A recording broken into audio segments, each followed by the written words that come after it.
The Tainted Personality of Joel by Ivan McWilliams. Chapter 5. Kevin and the Christians. A few hours later, I started waking up, but I had no idea where I was. I opened my eyes and looked around, and to my horror, I was in a cage, laying on a futon on the floor.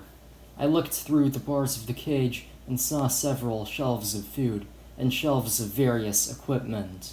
I put two and two together and realized that those Mexicans had locked me in some sort of secret place inside the same store where the owner confronted me as I was looking at those porn mags. I laid there for a few minutes, staring at the ceiling and thinking of what to do. Then I suddenly heard this voice that said, "Hey Joel." I recognized that voice right away. It was clearly the store owner's. Surprised that he knew my name, I asked, "How do you know my name?" He said, "When me and my men kidnapped you, we also confiscated your belongings, and I discovered your journal where you're writing this little autobiography. I'm not gonna lie, you're a pretty good writer. In my opinion, you were able to express yourself pretty well." Then he held up my journal right in front of my eyes. Feeling violated that he kidnapped me and was looking through my personal belongings, I asked, "Well, why did you even kidnap me in the first place?" Because, long story short, my friends and I were just casually taking a walk near the beach, and then we noticed some smoke in the distance. Out of curiosity, we decided to check it out, and then when we saw you and your friends sleeping, I recognized your face, so I figured it would be pretty cool to teach you a lesson for cussing me out a couple days ago, especially since you must have been a very spoiled and depressed kid to be willing to cuss out a stranger, which is extra bad. Besides, you should be grateful that you now have adults telling you what to do once again, since according to your autobiography, you ran away from home, and now you've been making poor choices like robbing a store. I asked, "Well then why didn't you report me to the police?" "Because, Joel, I'm not a good person, so I figured it would be cooler to just kidnap you instead." Offended by what he just told me, I opened my mouth, but before any words could come out, he emphatically reassured, "But don't worry, I'm not evil. You see, everyone in Santa Monica thinks this is just a regular convenience store, but that's not true. I'm a pretty religious guy, and every now and then, me and my congregation meet in a secret part of this building, and you know, Joel, we have hardly any kids in our group, so I don't mean to be cruel, but here are your two options. Either you join our congregation, or I take you to the police station and turn you in." I was, of course, disgusted by his offer, so I sneered, "Just take me to the damn police, creep." The shopkeeper lectured, "Hey, don't talk shit to me so soon. You wrote in your journal that you're supposed to be in juvie for trying to stab a woman in her sleep. So if I turn you in, you will probably end up in prison instead of juvie since you also ran from the law." I said, "Okay, fine. How about you tell me a little bit more about your congregation?" He said, "Okay, well first, let me introduce myself. My name is Kevin, and I've been the leader of a Christian congregation for about 2 years now. Besides, it's early in the morning right now, and soon my store will open, so before my first shift begins, do you want me to get you some breakfast?" I was so disgusted by this odd religious guy that I didn't even want to respond, but I still nodded. A few minutes later, he returned and brought me a bowl of cereal from one of the aisles. He was wearing a black short-sleeve shirt, so a decent portion of his light brown skin was shown, and around his neck was a golden necklace that represented a cross. He also had blue jeans and brown kicks on. Anyway, after he laid the bowl down on the floor and slipped it under the cage, although it was pretty nice that it was a sweet, sugary cereal, which I of course loved, I decided to disrespect him and just kick the bowl across the room. Bright and colorful cereal and milk ended up scattered all over the floor, and a little bit of milk splattered onto his lower pant legs. He scolded, "Oh, you want to be ungrateful, huh? Well, guess what's gonna happen now? You're not getting any breakfast, you little bastard."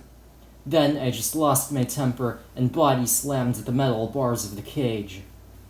As pain radiated through my body, I screamed, "Just let me out of here or else I'll fucking kill you."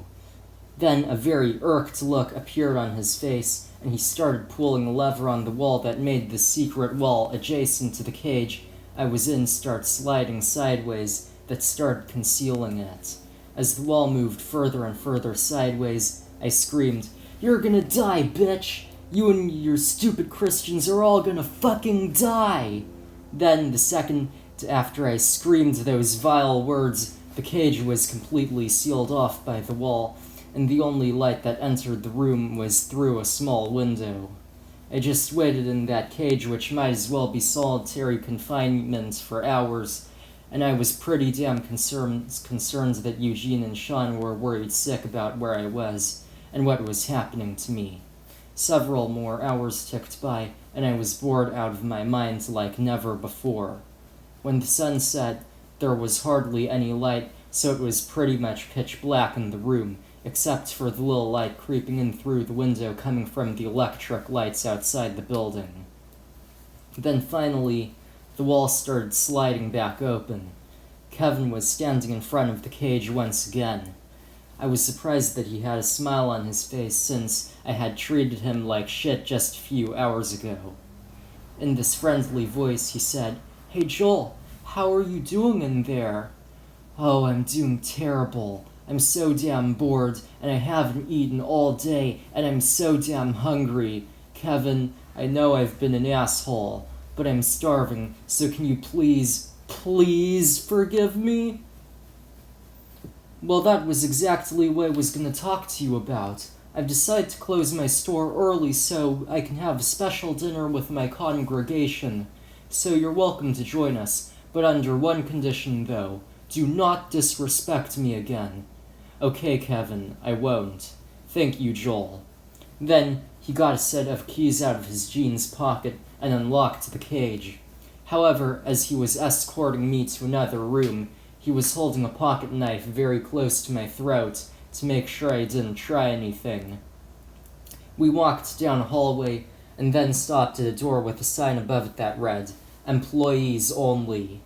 He unlocked it with one of his keys, and when we entered, I saw several men and women sitting at a rectangle-shaped wooden table, and the room was lit up only by a row of candles on the table that were evenly spaced out.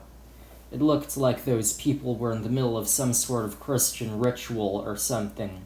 Between those candles were plates of steak and gravy, which looked tasty as hell. The group turned to look at the two of us, and then Kevin introduced me by saying, "This is my new disciple, Joel. He has joined our congregation just today." The disciples at the table smiled, and when I sat down in one of the empty chairs, a few of them shook my hand. I looked around, and it turned out that there were actually a couple other children in Kevin's group. Then he told everyone to grab each other's hands, and then he closed his eyes and said the silliest prayer I've ever heard. "Dear Heavenly Father, thank you so much for blessing us with our daily bread and this wonderful feast we're having for supper. Besides, we know very well that it wasn't you who directly gave us this food, but we were the ones who butchered some animals and farmed some crops to make this feast. However, it was you who created these cows we butchered and these greens we harvested, so thank you very much, Lord. Finally, we know we kind of don't deserve all this food because it's our fault that global warming is happening, and us humans are the ones who are doing all this awful shit to your beautiful planet, but thank you for blessing us with this feast anyway. Amen." The rest of us said in unison, "Amen." And then we picked up our forks and knives, and then the room filled with the noisy-ass clatter of silverware as we started digging into our feast. As we ate, Kevin decided to strike up a conversation with me about something he read in my journal. He said, "Hey Joel, in your autobiography, I read that your full name is Joel Martell, and that name just flows so well." "Thank you," I said. Kevin added, "I also read that your father's name's Matthew Martell, and that flows very well too, especially since it's alliterative." "Thank you, Kevin. Besides, now that you know my full name, do you mind telling me your full name?" "Kevin Sanchez." "That's pretty cool," I said. In the middle of our meal, this little boy at the table made a pretty unexpected and shocking complaint. "Kevin, how come we've been committing cannibalism? Don't you think it's kind of weird to—" Kevin cut him off and scolded, "Hey, do not bring that up in front of our new disciple. Now he's probably gonna think we're all psychopaths or something." I shot Kevin a look that showed that I found that boy's complaint disturbing, and I asked, "What does he mean, Kevin?" Kevin told me, "Well, look, Joel, a few of the members of our group come from a few cultures that consider eating human meat a delicacy." Then I teased, "Well, you say that you're religious, but I'm sure that God is pretty pissed at you for eating human meat, which is pretty obscene, if you ask me." Kevin lectured, "Just shut up about that. In our eyes, human meat is such a cool cuisine." After supper, Kevin whispered into my ear, "Come with me. I have a little surprise for you." The two of us got up from the table, left the room, and approached a walk-in freezer. He opened the door, and there was a really nasty surprise. Severed human limbs were sitting on the shelves, and I started gagging and almost fell back in shock. He chuckled and told me, "Joel, I know this is nasty, but all I'm trying to do is teach you something new about our cuisine. I know you might think I'm crazy, but don't worry. It's not like we just dismember people so we can get our hands on some human meat. We actually just buy it from a black market." I felt sick to my stomach. With a feeling of loathing, I said, "That's right, Kevin. I do think you're crazy. It's bad enough that you're a freaking cannibal, but it's just abhorrent that you're setting a terrible example for the young children in your group by teaching them that it's okay to eat human meat." "Well, don't worry. Our group does all sorts of crazy things, so you'll get used to it." "Well, Kevin, I also happen to know a lot about religion, so you should know how unclean this cuisine is." I did air quotes when I said the word cuisine. He chuckled and said, "Oh my gosh, kid, there's no need to bring up old biblical words right now." Then, after that brief taste of fresh air, he simply just escorted me back to my cage and locked me back in there. However, before he walked away, he decided to talk to me a little. He said, "You know, kid, you're onto something. It's pretty brave of you to speak up and try to stand up against our," he did air quotes and then continued, "unclean traditions. Besides, I know you probably feel pretty scared right now, but trust me, you'll get used to living in this small room in this store, and it's pretty good that you know a lot about religion, so I'll teach you so many more things about Christianity, and maybe one day we can put our intelligence together and do great things for this world." It was very obvious that Kevin was a pretty delusional person, and there was no way in hell that he would be able to do great things for the world just by trying to get a 15-year-old boy to help him with his religious shit, especially since he was clearly also committing a lot of sins, which defeats the purpose of being religious. However, I decided to pretend to believe what he was saying anyway, and I told him, "That sounds great. You're a very wise man." "Thank you. Besides, Joel," he just kept on talking, but I noticed that his keyring was still in his hand, and I know this was pretty stupid, but this instinct to try to escape took over, and without thinking, I body slammed the cage again. This time, I did it as hard as I could. Kevin got startled and dropped the keys, and then I reached under the bars and started trying to grab them, but before I could, he reached for them too, and then swiftly snatched them. I managed to think quickly, and while his hand was still on the floor, I grabbed it, and my nails started digging into his skin. He shrieked and quickly pulled his hand back and had managed to grab the keys, but I had managed to yank a ring off his ring finger and now blood was dripping from it. He started vocalizing in pain, and then he sneered, "You little cunt." Blood was also dripping from the parts of his hand that my nails dug into. Then I shouted, "You're gonna chop me up into little pieces, aren't you, you goddamn cannibal?" Kevin said in a pissed voice, "Maybe I will, maybe I won't, but I will punish you for what you just did, for sure."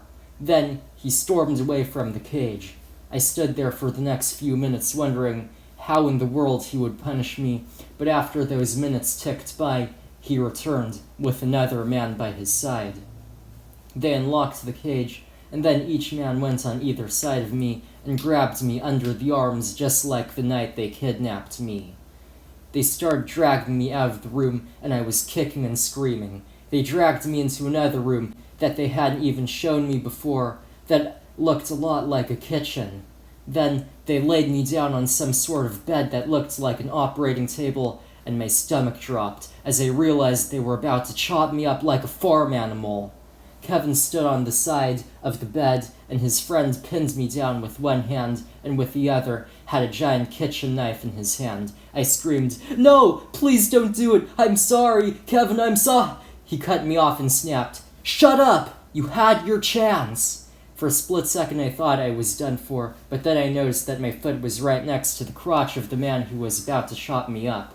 I kicked him under the belt, and he howled in pain and dropped the knife. It landed right next to my face and missed it by mere inches, and for a second I froze in terror.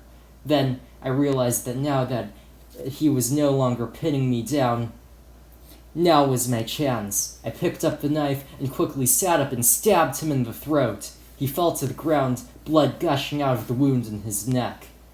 There was now blood splatter on the table, on the floor, and on my clothes. Kevin just stood there frozen in shock. I sprinted out of the room with the knife in my hand. That had a blade that used to be silver, but was now completely red. Then Kevin grabbed another kitchen knife and started chasing me. He screamed, "Come back here, you bitch!" He chased me through the aisles, but then I tripped on some fallen cans of soup on the floor. He got a chance to get really close to me, and he swung his knife at my neck like a sword, but barely missed it. I screamed in fright, but then managed to think fast, and with my knife, I slashed at his bare arm. Blood trickled out of the gash he now had. He cried, "Aw, fuck!" Then I stood back up and continued sprinting away from him. Then suddenly, I saw a black station wagon outside the window of a store that looked very familiar. I looked inside the vehicle's windows and saw that Eugene was driving, and Sean was sitting beside him. I realized that was the same car he stole. Then suddenly, they started speeding towards the store, and then they rammed the vehicle into the glass sliding doors. Both doors exploded with glass, and shattered glass flew everywhere. Then I looked behind myself and saw that now Kevin and almost his entire group was chasing me. I quickly dashed away from them, but then something pretty lucky happened. With the intent to save me, Eugene slammed on the gas pedal and started speeding through the broken glass, and the vehicle was now headed straight towards Kevin and his Christians. Kevin managed to jump out of the way, but his disciples weren't so lucky. One of the sickest things I've ever seen happened. Eugene just casually drove through them. A tsunami of blood swept through the shelves of food, as many of them got run over like squirrels sitting in the middle of the road. A lot of that blood, of course, splattered all over me, and now I was covered in it. Then Kevin raised his knife once again and dashed towards me, but Eugene quickly slammed on the brakes, and then Sean jumped out of the car with his own knife in his hand. He lunged at the Christian, and then plunged his switchblade into his side. Blood splattered out of the new wound in the side of his stomach, and he howled and fell to the floor. The car's passenger door was still open, so Eugene pointed at the empty seat and screamed, "Joel, hop in!" I quickly hopped into the car, and the seat was covered in blood, which splashed everywhere when I hopped in.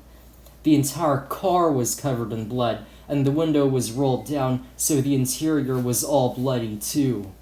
There was a river of blood on the floor from all the Christians who got run over. Then, despite Kevin's wound, he managed to drag himself to his feet, and he and two other men charged towards our car. Eugene slammed on the gas accelerator again and then rammed the station wagon into them. They fell to the floor, and blood sprayed all over the front windows. It was disgusting as hell. We were both soaked in blood, and there were several puddles inside the car, and we were even sitting in it. Not only that, but there were several fragments of bones everywhere, and some of them had managed to fly into the car. Anyway, Eugene decided that the 3 remaining disciples wouldn't be able to take the easy way out. He stepped out of the car and then started punching him in the face over and over again, the room filled with their cries and the sound of his fist cracking their faces. When he was satisfied with all the punches, he grabbed Kevin's knife, which was on the floor beside him, and then started plunging it into their flesh, avoiding the vital areas. They started screaming very high-pitched like little girls. Then, after several more minutes of torture, they finally stopped screaming and were barely conscious. The 3 men were sitting on the floor with their backs against one of the shelves, and Kevin and one other man were sitting with their legs out. Then Eugene stepped back into the car and turned it back on. The vehicle started creeping forward, and then it ran over their legs, and they howled like a couple of injured wolves. The second I heard the loud crunching sound of the bones in their legs, I suddenly threw up all over my lap. Now I was sitting in a puddle of blood and vomit. Their legs were now completely red with their own blood, and a massive puddle of it was quickly expanding beneath them. Then I said to Eugene, "I think we should finish them off now." He nodded, and I stepped out of the vehicle and knelt down beside the injured men, my knees touching the puddle of blood. I picked up Kevin's knife, but then he pleaded, "Please, Joel, let me go." I said, "You're just gonna chop up more humans and eat them." Then I slit their throats. I got back into the car, and then Eugene asked, "Wow, Joel, are these people cannibals or something?" "Yes. Long story short, while they were holding me captive, the leader of this group showed me a whole damn freezer full of severed limbs. Besides, how did you know where I was? How did you know I was trapped in the store?" "Because last night when you got kidnapped, even though those men who were putting their hands on you threatened us with knives, we secretly watched where they were going, and luckily the store was pretty close to our bonfire, so it was pretty easy to see where they were taking you." "Well, thank you for saving me, Eugene." "You're very welcome. Anyway, I think we're gonna have to call the police to report what just happened." I exclaimed. "Are you serious, Eugene? They're gonna lock us up in prison for life." "No, they won't," contradicted Eugene. "We have proof that we killed those people out of self-defense. There are security cameras all over the ceiling, so the police will just have to watch the security footage to see that we're innocent." Then he got out his phone and called the police. The dispatcher said, "911, what's your emergency?" Eugene said, "Sir, my friends and I just ran over all these men, and now they're dead." The dispatcher asked, "Are any of them still breathing by any chance?" "No, sir. Anyway, we ran them over out of self-defense. They were threatening our lives, so we had no choice but to kill them." The operator asked, "I'm checking your location, and it looks like you're at CVS, so did you run over these people near this pharmacy?" "No, sir. We actually drove right through the glass doors of the pharmacy and ran them over inside the store." "That's kind of hard for me to visualize. Is this a prank call?" "No, sir. Of course not. Last night, these people kidnapped one of our friends and trapped him in this store, and they were threatening his life, so that's why we had to drive on the inside of the store." The dispatcher said emphatically, "Oh!" Then, in a normal voice, he said, "Well, the police are on the way, so they're probably going to ask you a few questions when they arrive, but I'm sure you'll be fine because if you really did run those guys over out of self-defense, the authorities will be able to check the security footage to see if you're telling the truth or not." "Okay, thank you," said Eugene. The dispatcher said, "You're welcome," and then hung up. About 15 minutes later, the police showed up, and for a few seconds they stood there frozen in shock at the sight of all the corpses drenched in blood, and the blood-soaked station wagon sitting in the middle of the store. A couple officers approached us, and within seconds, this white officer recognized us as the kids who went on the run. He asked me, "Are you Joel Martell?" I said, "Yes, sir." Next, he asked Eugene, "Are you Eugene Burrell?" "Yes, sir," said Eugene. "Well, according to our records, your brother went on the run, too. So where is he?" Eugene told him, a couple nights ago, he committed suicide by drowning himself in the ocean. "Oh, well, why didn't you report his death to the authorities?" "Because, sir, reporting his death would get us caught since we would have to go to the police for that, and we would just be put right back in custody." "Well, kid, now you are going to be put right back in custody. Anyway, I know you told the dispatcher that you killed these people out of self-defense, but if you're lying, this is your last chance to tell us, 'cause we are going to check the security footage." "Well, go ahead and check the footage, sir, 'cause we're telling the truth." "Well, you better, because if you're lying, you will probably get life in prison." Then the officer escorted the three of us into his squad car. We of course had to sit in the back, and he and his buddy sat in the front. As he started driving to the police station, I looked back one last time at the store, and took one last look at the shattered glass doors, and all the corpses lying on the floor in a river of their own blood.